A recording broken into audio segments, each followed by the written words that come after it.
Now look, Word in Your Ear comes to you at least once a week in the form of a podcast, a videocast, or a thing so new it has no name. And it's free. All we ask is that you subscribe, like, and wherever possible, leave a comment. And if you feel like getting further involved, you can become a Patreon supporter, which could mean you're inviting us to rifle through your record collection, are inviting you to join us for our very special Friday night quiz, and all of us feeling the sum of human happiness has been increased. Details at patreon.com/word in your ear. And now on with the show.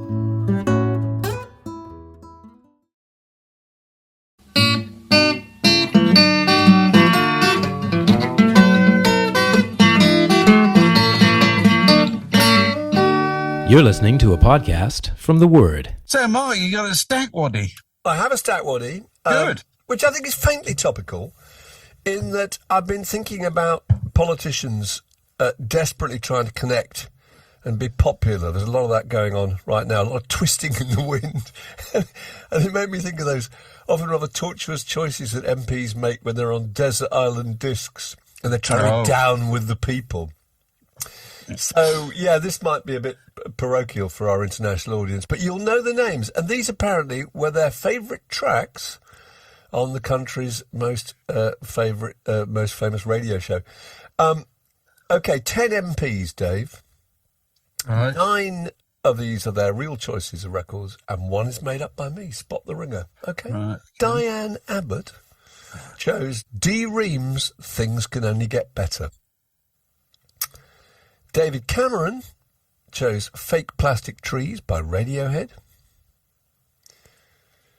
Theresa May went for Kirsty MacColl's In These Shoes. Boris Johnson chose The Clash's Pressure Drop. Okay. John Prescott went for A Town Called Malice by The Jam. Nicola Sturgeon, Duran Duran's Ordinary World. Sir Keir Starmer, Falling and Laughing by Orange Juice. Neil Kinnock, Wake Up Little Susie by Simon and Garfunkel. Now we're twisting. How many more do we got? 2 to go. The Right Honourable Charles Kennedy MP. Dancing in the Moonlight by Toploader. And Nick Clegg, Shakira's Waka Waka, This Time for Africa, featuring Freshly Ground. Oh, my goodness. Okay, one of those was not a real choice by an MP on Desert Island Discs. Which was it? Well, it's a splendid list, and you can't help thinking you couldn't make it up, really.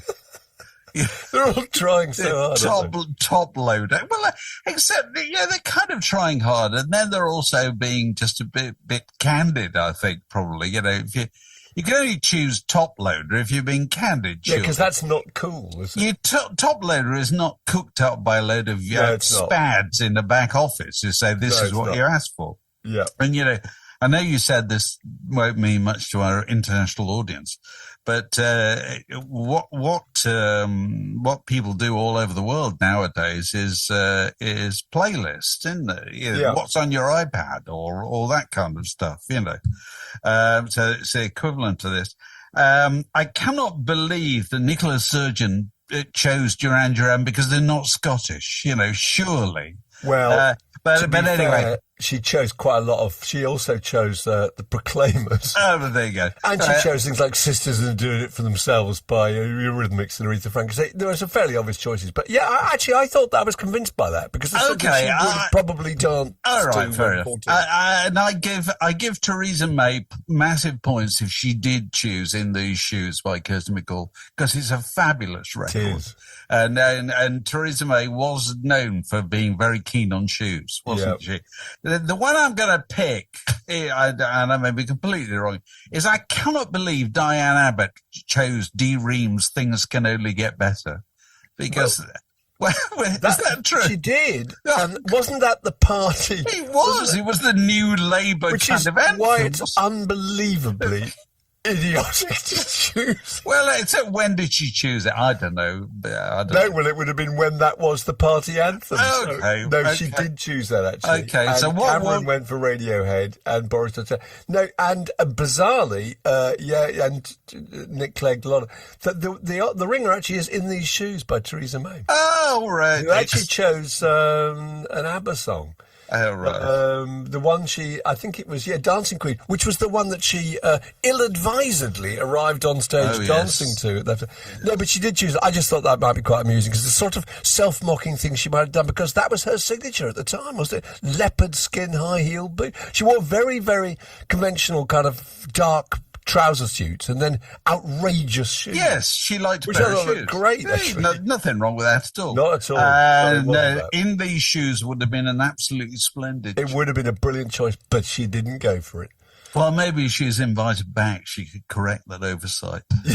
So, you win for this week. That's the Stack Woody game. Have you seen this report about the kids? Have you seen what the kids are doing? What have they only gone and done, Dave? What have they only gone and done? They've only gone off pop music, apparently, as far as I can work out. There's been a report done into the relationship between young people's exposure to music and their propensity to follow up that exposure to music. I've seen this, yeah. It's kind of quite interesting in that as far as I can work out, the conclusion it seems to come to is that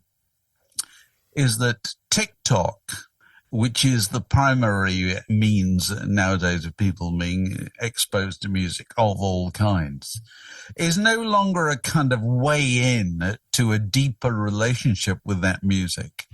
It is now the relationship in itself, isn't it? Yeah.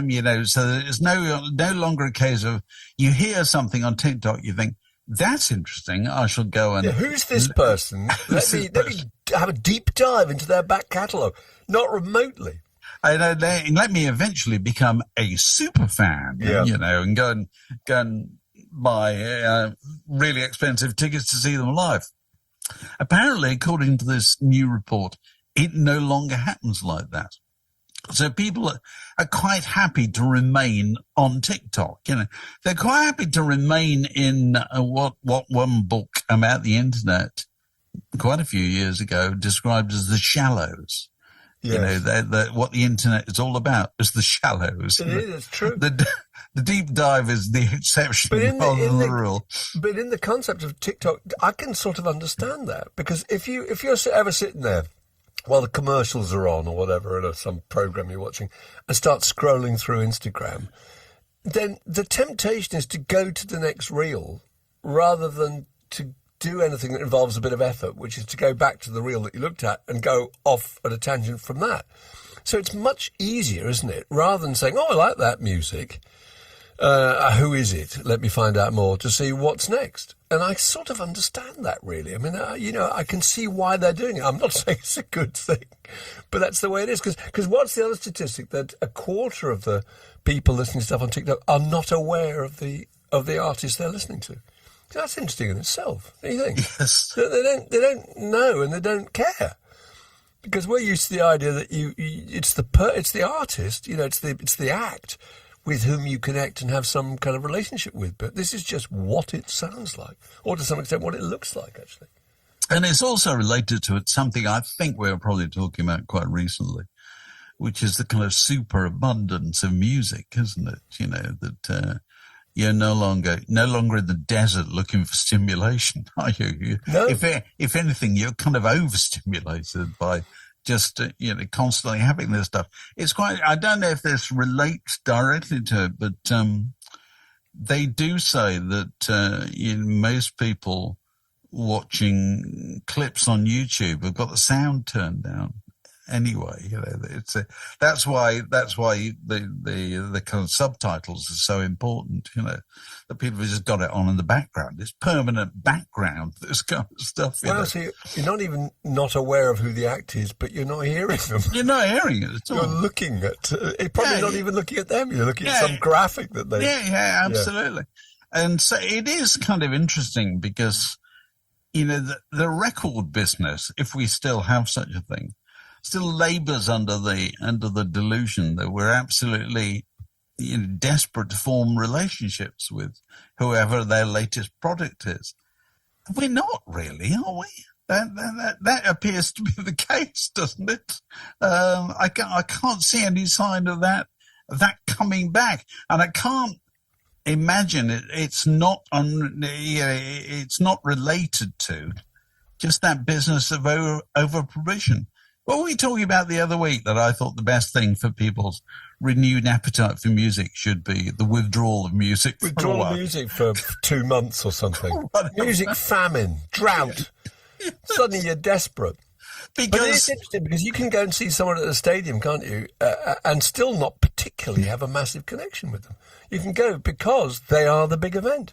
I suppose so. It's like the big football match. It's the big event. It's the big thing that you want to be at and tell your mates you were there. I mean, that's the other strange thing, that you don't have to be a Shakira obsessive to go and see her. You just think that's what we're doing on Saturday night. I don't know.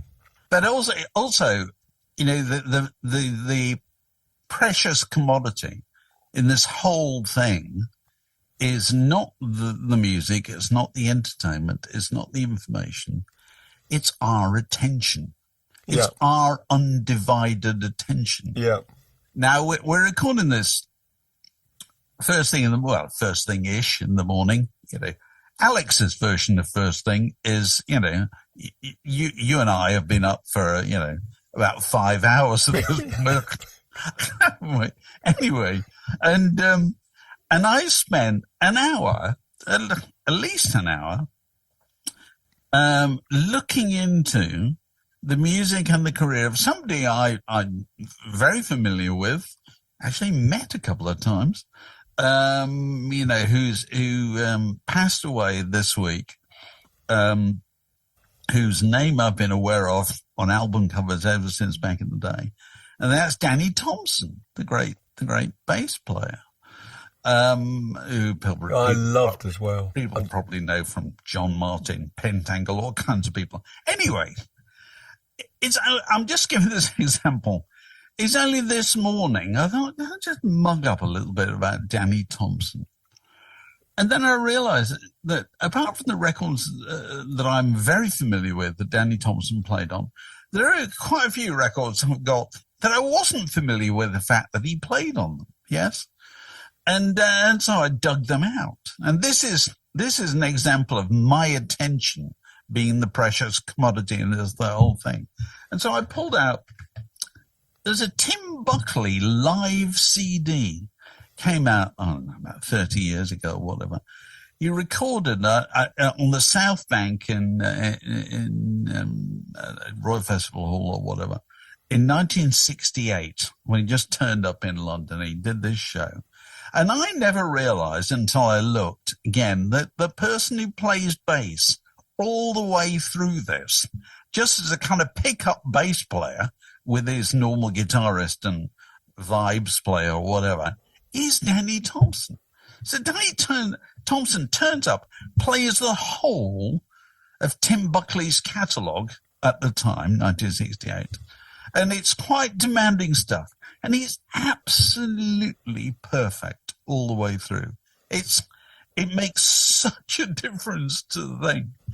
And then I went looking. And had probably never played most of those songs It was the only time he ever played with Tim Buckley, ever. And it's just absolutely astonishing. So he was probably listening to those songs, playing some root notes, working out the chord sequence, and then improvising from there on after he got to the second verse. I mean, that's probably what was happening. Incredible. It's extraordinary to hear it. And then I was just looking, because we all know Nick Drake, John Martin, Pentangle, all the things that Danny Thompson did, but the lot of other things. He claimed to have played on Cliff Richard's Congratulations. Did you know that? I didn't know that. I would never quite decide whether that can be true or not. Well, he did about 1 million sessions a day, didn't he? Well, I don't know if he did that many sessions because he's a double bass player. Double bass players, when, they're not they're not musicians that get called all the time. I wouldn't have thought so, for the standard pop session or to do a commercial or whatever. But I also found out that and I think 2002, and I think John Chalou, the producer, must have flown him out to Los Angeles just to do this. He plays bass on the whole of the wonderful album, Spirit of the Century by Blind Boys of Alabama, which is on... Do you know that record? Yeah, I do. And people may know it from the version of Tom Waits' Way Down in the Hole, which is used as the theme on one series of The Wire, because they have different versions of Way Down in the Hole all the way through that. On one season, it's Blind Boys of Alabama. And Danny Thompson plays bass on the whole of that record. And he's just absolutely astonishing all the way through. I never realized he played with David Sylvian. I never realized he played with Talk Talk. Did you know this? Yeah, I did know that. I mean, it's astonishing, isn't it? He played on Andrew Ridgeley's Son of Albert. Yeah. Yeah. He's made a lot of stuff with Kate Bush. The thing I didn't realise was that his first gig, pretty much his first public performance, was supported by the Beatles, wasn't it? Which I didn't know. Roy Orbison, he got a job, and he didn't play the electric bass, he played the stand-up bass, and they said, we need an electric bass player for the Roy Orbison tour, and the Beatles were one of the support acts, that package tour, I think in early 63, which is pretty astonishing, isn't it? Because the bill got flipped, didn't it, halfway through the tour, because the Beatles were taking off in such a big way, and so Roy Orbison was kind of a special guest star. And there's another really sweet story about him buying his first bass. Did you read that? No. Goes to this old shop. Oh, yes, I did. In London, and he wants a string bass because he's got a biscuit box bass that he's been lugging around on the underground and on the buses, skiffle. And he wants a string bass. He goes to the shop, buys it, and the guy says, if you give me a fiver, he said, I don't have a fiver, but I can do a down payment. I'll pay you a few shillings a week. And then on his first gig, I think that he got caught in the rain and it washed away something and revealed some kind of varnish. And somebody was with said, that's probably a really valuable... But what do you pay for that? He said, £5. And he took it to Foots. Do you remember Foots? In Soho. Oh, yeah. And they valued it. They said, that's worth... We'll give you £130 for it. So he went back. This is an indication of what kind of character he was. He went back to the shop that he bought it from for a fiver, and he said, look, I owe you more money. This is apparently worth £130. And the guy said, look, I really don't mind. Honestly, it's yours. Just pay me the £5 over a period of time and it's fine. He said that sound of that particular instrument is the sound that you hear on all those records. It's the one he played on, for example, Nick Drake's Five Leaves Left. All those early records, the pentangle bass, which I love, Basket of Light, all of that is that bass. It was a kind of Stradivarius type bass equivalent. And he paid a fiver for it, and the guy let him have it. Amazing. I've got his first solo album in front of me. I've forgotten when this came out, the 80s, I think. And I'm just looking at the date. Can't see the date. Yeah, no, 1990s. And he says it's called Whatever. And he'd obviously, he'd been working for years, but he'd been a sporting artist. And this was the first time I put out a record under his own name. And it actually says here, thank you, Jack, John, Theresa at Thwaites Bass Shop in Bushey, for the courteous and efficient care to my instrument. How polite is that? Lovely. Do it like that. That's really, really good. Do you remember when we had him on Whistle Test with John Martin? Yeah, John Martin. Do you remember who was on the same show? Because I do. Carmel. Oh, yes. Do you remember? Now, Carmel. He's still my beating heart. But that was during the kind of great British jazz scare of the 80s. Well, Carmel had, I think, a trio, didn't she? And there was a string bass player. And I think that guy was immensely aware of the fact that the greatest string bass player in Britain was standing in the wings watching him. And he was very kind of cool jazz Soho, wasn't he? Yes, absolutely. There was a whole bunch of people who had the kind of jazz clothes before they had anything else. Whereas Danny Thompson didn't have the jazz clothes. but he'd had the background, because he played in every, he played in the military band, didn't he? He played the trombone, I think. Yeah, trombone in the military band, And he was on the Thunderbirds signature tune, and made a load of money out of playing with Alexis Corner on the 5 o'clock club.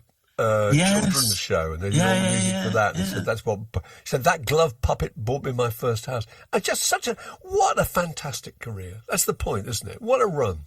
86 years old, we've done 400 albums he appears on. It's astonishing, isn't it? Yeah, so, go through your record collection, today, and you'll probably find something Danny Thompson played on, and play it all in his honour. You're listening to Word in Your Ear. Cheaper than therapy, and you can walk the dog at the same time. Again, sad news that Claudia Cardinale died, the Italian actress. And it's interesting, too, that she's part of that strange tradition of Bob Dylan's reference for girls that he just kind of adored. It's a bit like, if you remember, he had a poem called For Françoise Hardy on the sleeve of Another Side of Bob Dylan. And sure enough, the early copies of Blonde on Blonde have a huge picture. Actually, it's pretty much the biggest picture, actually, on the inside of the gatefold is of Claudia Cardinale. Not explained. Do you remember that? You didn't know who she was. You didn't know why she was there. And I think I was looking at a little thing about Jerry Schatzberg, who took the pictures, who was a Vogue, Life Esquire photographer. And I think through Sarah Lowndes, who Dylan was going out with at the time, I'd met Dylan and wanted to photograph him, and Dylan just rang up one day and said, "We need some pictures done. Do you want to come around?" And it was just a kind of do that again, just like that. Could do it. It's almost like he's in the room. Okay. Do the whole thing. Bob Dylan reads the football result. Yeah, Aston Villa 3, Blackburn Rovers 2. Queen's Power Rangers. No, anyway, so where were we? So yeah, he did this picture with all sorts of kind of random people who were there. I think there's a shot on the inside sleeve where, do you remember the picture? There's a picture on the far right where there's a girl whispering in Dylan's ear. Mm-hmm. Again, not explained. In fact, she was Carol Adler, the daughter of the harmonica player Lou Adler. And just all sorts of just random people you just didn't know. Anyway, he was looking through the catalogue of Schatzberg's pictures, and he saw that picture of Claudia Cardinale, who he obviously absolutely adored, and he said, well, let's put that one in there too. That would be great. Maybe people would think that we're going steady. And anyway, so they put that. But here's the interesting thing. Did they ring up Claudia Cardinale's agent and say, by the way, Bob Dylan here, we're putting out what will be an enormous selling international record. Do you mind if we use a picture of your client on the inside sleeve? Did they? No, they didn't. So there was no permission. They just did it, which is pretty amazing because, I mean, even the Sgt. Pepper, they did clear if they went through those things very carefully and said, we better let this person know that we're using their likeness on the... Well, except that, I don't think it's as cut and dried as that, because the Rolling Stones, some girls, they got into trouble, didn't they, years later? They did. Because didn't they have to withdraw Lucille Ball, I think? I think probably from the first run. And similar with this, they had the American cover was subsequently changed, it withdrawn and changed, and her picture removed from the American cover. But I think it's still in the UK or outside America. Yeah. That picture is still there. It's certainly on my copy, and I don't think my copy was the kind of first pressing. But it's extraordinary, isn't it? Really, it's a different form of immortality, isn't it? Really, being on an album cover in that sense, it's like those figures, like you mentioned on the cover of Sgt. Pepper.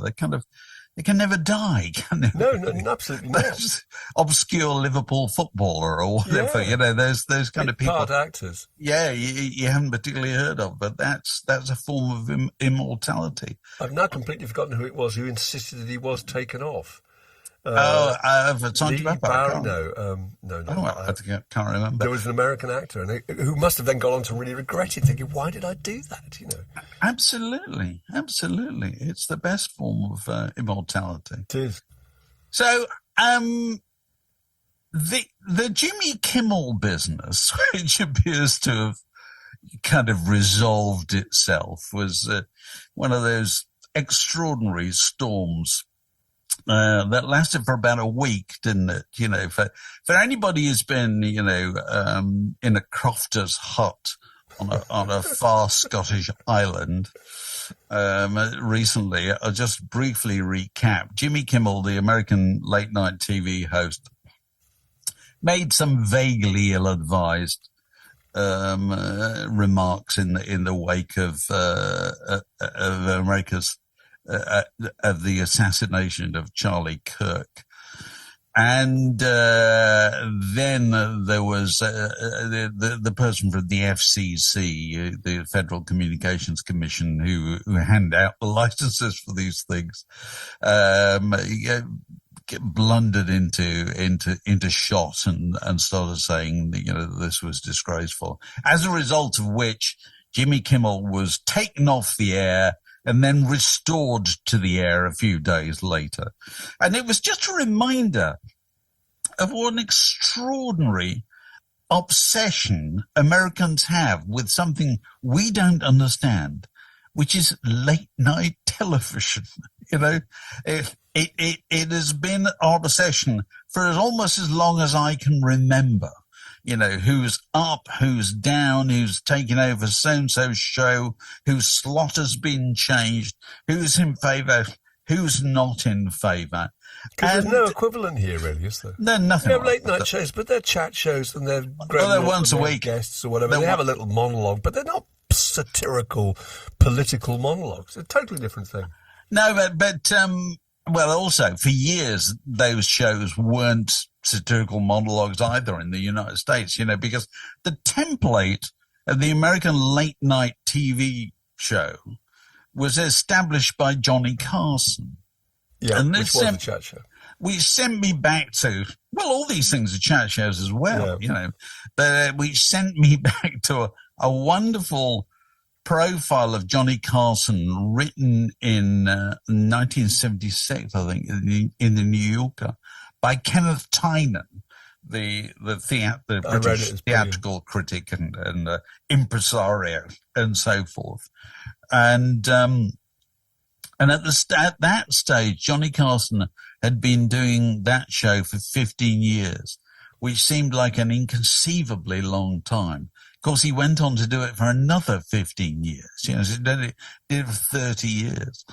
And the headline of this piece in the New Yorker is 15 years of the salto mortale, which is apparently the term for an old circus trick, which is basically performing a backward somersault on a tightrope, which was the metaphor for how difficult it was to do what Johnny Carson did.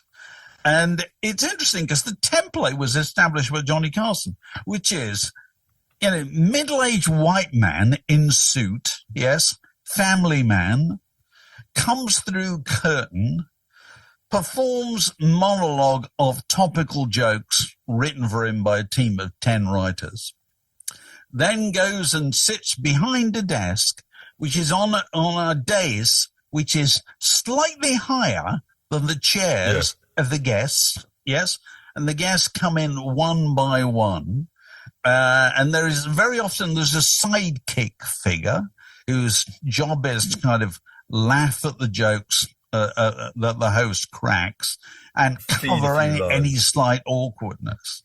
And it's absolutely fascinating to see it. And the thing, if you've never seen the shows, the thing you should really watch is the Larry Sanders Show, which is, you know, Gary Shandling's long-running pastiche of the whole thing. Because there you get to see what you don't see as the viewer to the TV show. Because first things first, the producer is not far away in the gallery or the control room.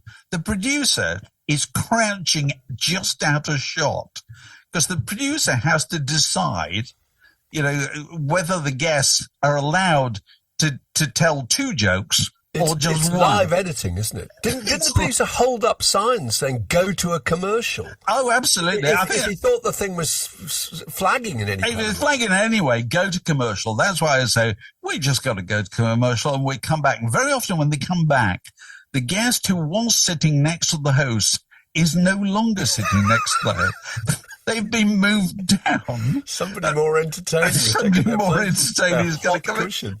And he cannot sign his piece. He says, he holds up one sign, says, go to commercials. He holds up another sign, slightly more urgent, which is the equivalent of saying, come into the pits immediately. Your left rear wheel is on fire.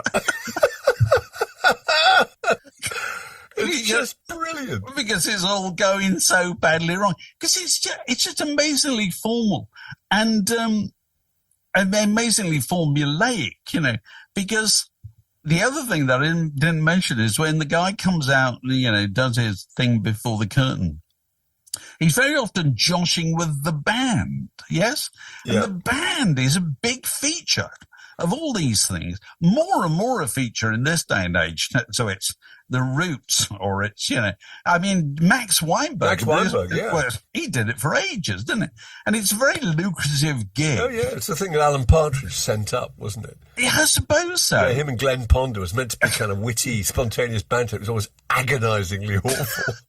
But apparently these gigs are very much sought after by musicians who've got families, because you can stay at home and you get paid every night for doing these gigs, but you're not getting in the back of a bus and going off all over the place. And because they're recorded earlier in the evening, you can go home and put the kids to bed, So it's, and one thing I didn't know until I was looking into this more is that the other thing the bands do is they play during the commercials. So they keep the audience's attention. So if you want to know why when it comes back to the studio, the crowd are all going, woo, woo, woo, it's because they've been dancing, basically, in their seats. Brilliant idea. To the band during the commercial, And it's just one of the points that Kenneth Tynan makes in this Johnny Carson profile, which I think is so true still today, is that all these guys, they're utterly addicted to it. They can't stop doing it, because once you've had that charge of adrenaline every night, you can't settle down to normal life. But also, it was interesting that it's a brilliant profile. It indicates that he's actually, all he does is he's either at home or he's watching tennis or he's on live television. He's got no other kind of interest, and he said he wasn't a naturally sociable person. No, not at all. People saying, off screen, he's quite difficult and quite awkward. And clearly he only came alive, not in public, not with a room full of people. He came alive with an audience the other side of a television camera, which is a different thing. And that's really interesting. There are certain people who simply work in that environment. They used to say about Des Lynam, didn't they? That Des Lynam, when he was broadcasting, that someone had they'd wired him up and discovered that his heartbeat very slightly reduced when he went on to live television, which is really, this is my natural environment. I thought that was really interesting. And also the idea that he was just a normal kid and suddenly discovered a magic trick box. Do you remember that, when he's young? And he invents this character for himself called the Great Carsoni. And he used to do performances of magic tricks. And that somehow got him kind of attention and just started his career. But they're all quite odd people, but they can do this absolutely superhuman thing that none of us could do. They can do a thing that on the face of it, any clown could do. And in reality, very few people can actually do. Oh, God. Yeah. Very few people can deal with it. And Johnny Carson dealt with it for 30 years, And when he stopped... also it was really, really, really funny. It wasn't just, the idea that he could spontaneously change the riff, couldn't he? There was a bit mentioned in the piece where he says Tony Bennett on the show. Tony Bennett talking about his childhood and all the fabulous things he wanted to achieve when he grew up. And there was a long pause. And Johnny Carson said, my parents wanted me to be a sniper. just such a good line. That's got to engineer some kind of reaction, isn't it? So when he retired, so he'd done 30 years when he retired and had more money than God, he still would write jokes for Letterman and send them in. Just send in, and he would get his, $200 or whatever for if it was used. And the money is, because they were the linchpin of network television. That's the point. There was an NBC show, there was a CBS show, whatever, and they say that Jay Leno, who did it latterly, he agreed to halve his salary from $30 million a year to $15 million a year, just so the show could keep going, so it continued to provide work for the 150 people who worked on it, every night. There's makeup artists, there's riggers, there's cameramen, there's script writers, there's bookers, there's accountants, all kinds of people. And he later on pointed out that the money he'd earned from doing the show, he'd never actually banked. He'd put it straight into investments. So he lived off the money that the fame provided him with. So doing the show gave him a platform to go out and do high-paying live gigs. The actual TV money, he just put it into investments, which is now why he's now built up. He's got the third largest collection of cars in the world, Jay Leno, just out of what he was paid. Bigger than Nick Mason's. way bigger than Nick Mason's. When was that piece written, the Kenneth Tynan piece? 77 or 77. Well, in that he mentions that Johnny Carson's on $4 million a year. That's in 1977. Yeah, well, Stephen Colbert has now been told that next year is his last year, apparently, because the excuse given is that it's losing $40 million a year, the TV show, which is just extraordinary, because that makes you think that there was probably a time not that long ago when it was making $40 million. Oh, yeah. You know what I mean? And it was the linchpin of late night telly, of network telly, which is, slowly drifting into kind of, it sort of doesn't matter anymore. And you can't help thinking Jimmy Kimmel would have been better off with this thing, just saying, all right, get lost. I don't want the job anymore. I can go out and make a load of money somewhere else. I don't need this. We're going back to that addiction you were talking about. Is that's when the light comes on, doesn't it? Yeah. So do they? Okay, this is the point, I suppose. Do they need it more than we do? That's the thing that kind of changed. You know what I mean? It's the people who do it need it. Yeah. They desperately can't bear to let it go, because it creates a platform for them, because it's an indication that nobody is turning on the television at 11 o'clock at night to watch that in the way that they used to. They're probably watching it in bits on YouTube, if at all. They're watching highlights. Watching the highlights. Or not watching it, just getting whatever hit they want from social media or whatever. You're tuned to Word in Your Ear, the longest continuous conversation in rock and roll. So what have we been doing this week, Mark? We did various things. We talked to Thea Gilmore, who was really, really entertaining, I thought. Absolutely terrific. That's well worth hearing. And Roger Armstrong of Chiswick and Ace Records, his life story, which was also really enthralling, I think. And you talked to Paul Gorman? Paul Gorman has written a book about Granny Takes a Trip.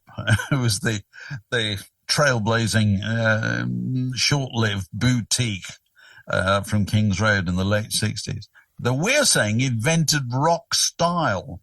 And one of the things I was very excited about, in the course of doing this book, Paul got to go and look at the Rolling Stones wardrobe. He got to meet their wardrobe archivist. So all those Stones costumes that were being worn on stage over the years They're all kept, Mark. That's brilliant. They're all on hangers at a succession of secret locations somewhere in the south of England.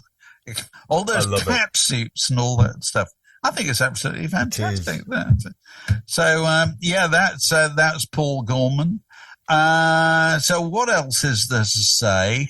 If you feel like being a Patreon supporter, you could look on patreon.com/wordinyour-ear to see how you might get involved. And you too might be joining us on the occasion of your birthday to throw a log on the Word in Your Ear fire.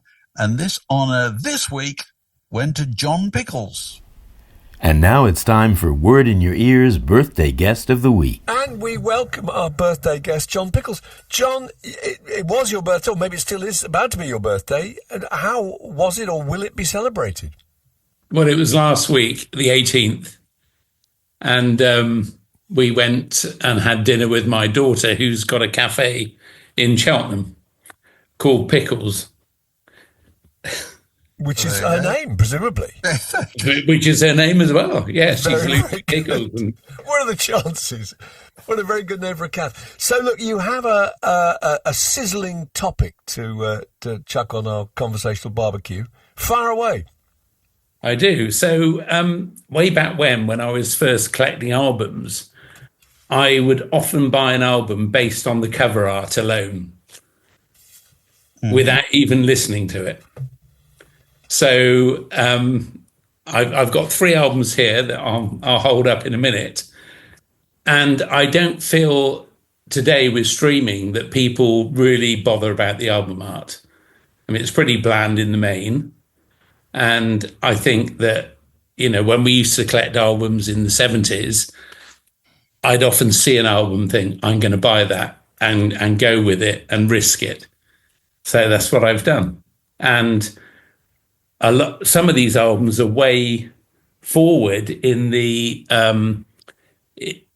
band's repertoire, and then I would go back and listen to all the old ones, but based on the cover art I've got here. So if you'll indulge me, I'll show you 3. Go on.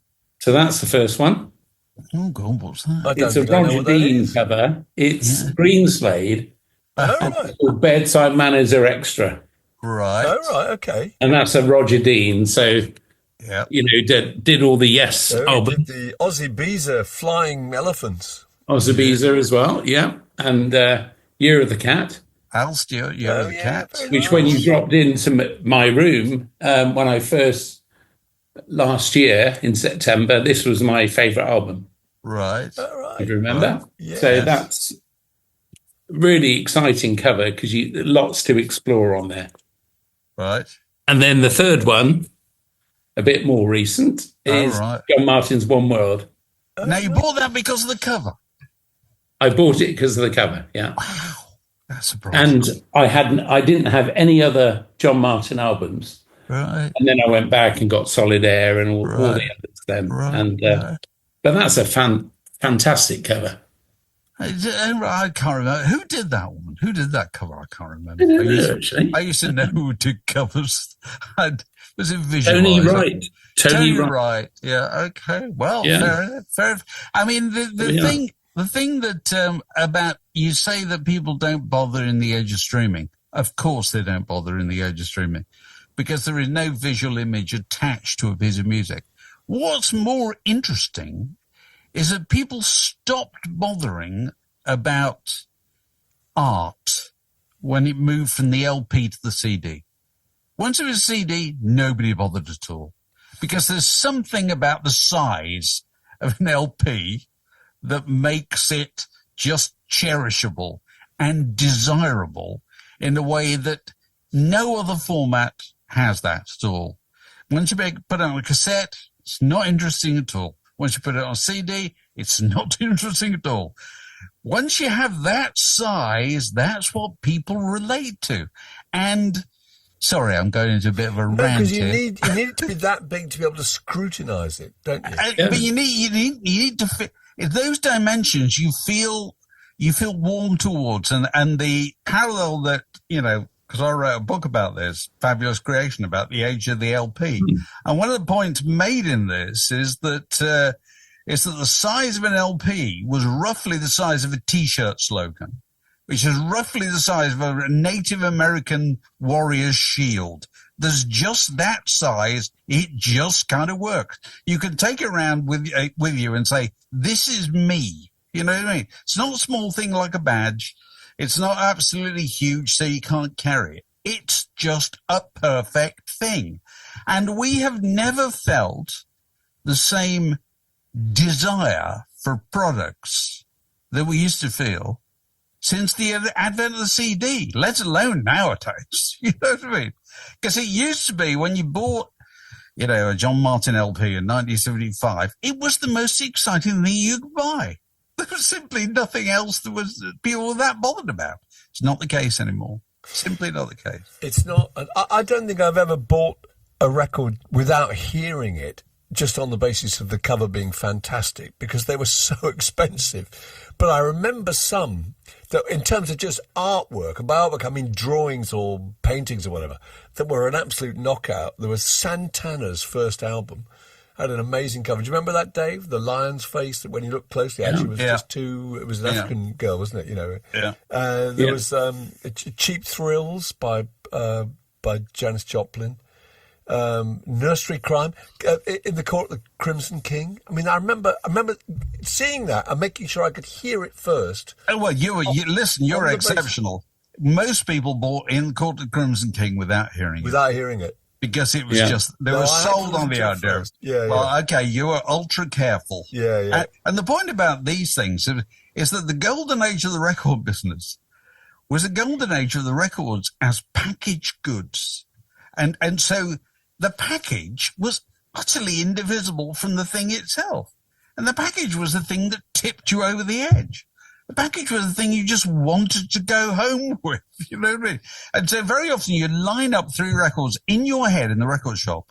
I've heard that. My mate's got that. That's got really good reviews. Oh, and this looks interesting. And you'd think, which of those 3 are going to spend my hard-earned on? And it would invariably be the one with the best cover. With the amazing cover. Because you just wanted to put that under your arm. You did. You just sit and look at it. Carry it under your arm. Carry it under your arm. It was a really powerful thing.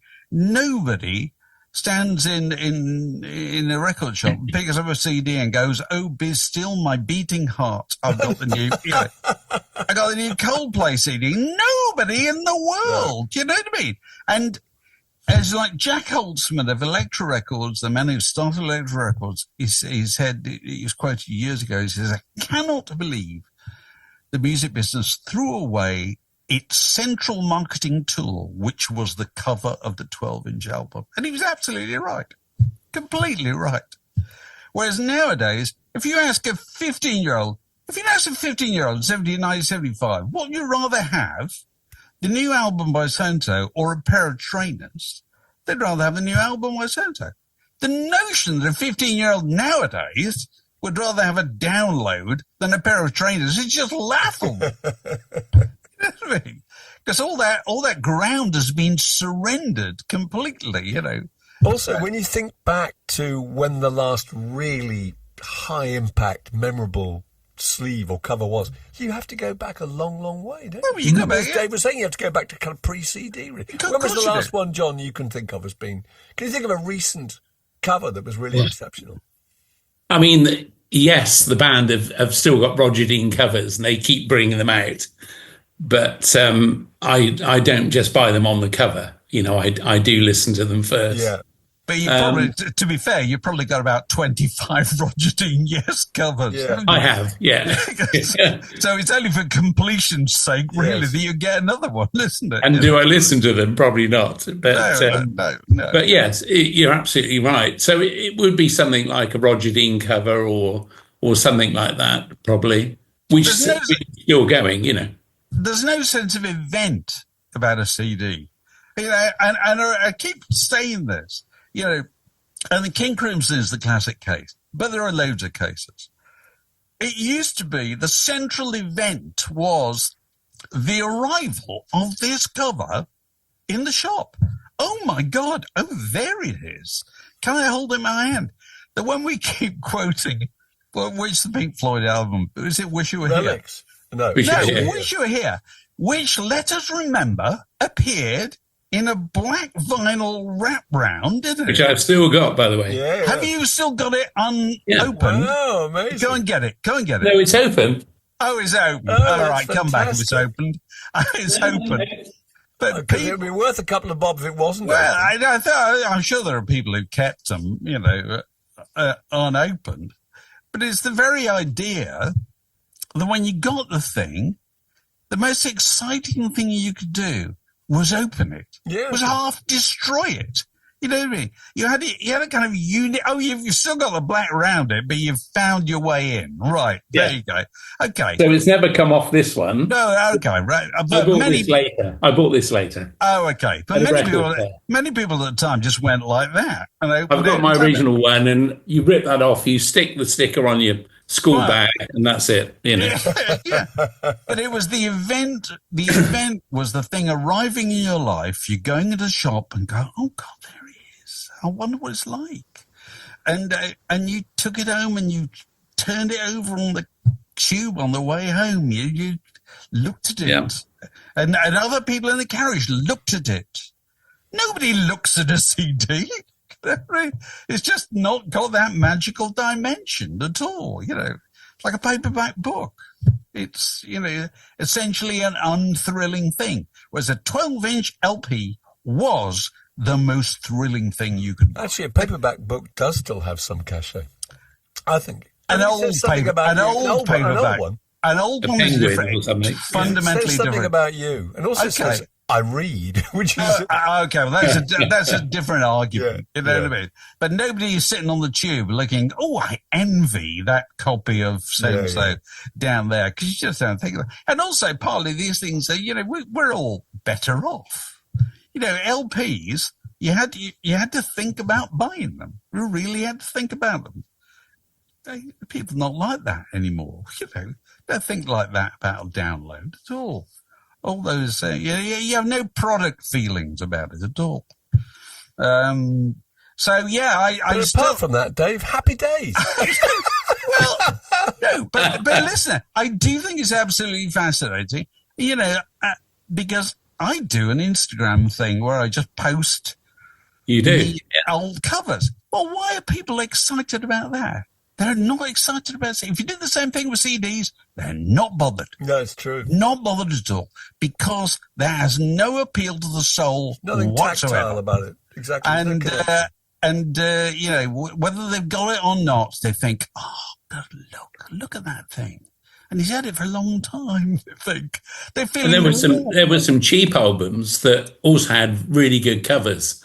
So Camembert Electric by Gong. Well, 59p, I was just looking it up.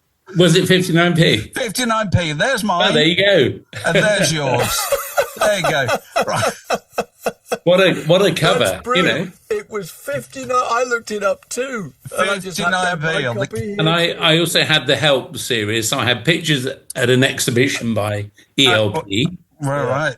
and No Pussyfooting, Frippin' Eno, Yeah. Oh, yeah. Yeah. which had an amazing cover because they were in a mirrored room and it Yes. like the infinity mirror. Fantastic. Did you get your money's worth from Camembert Electric? Yes, 59p. I played it to death. I loved it, actually. And I got my money's worth just from the picture on the back.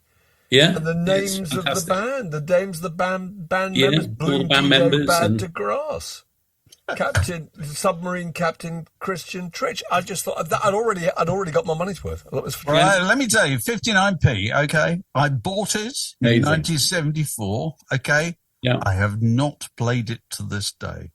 Have you not? No, Wow. no. Partly because it's too cheap.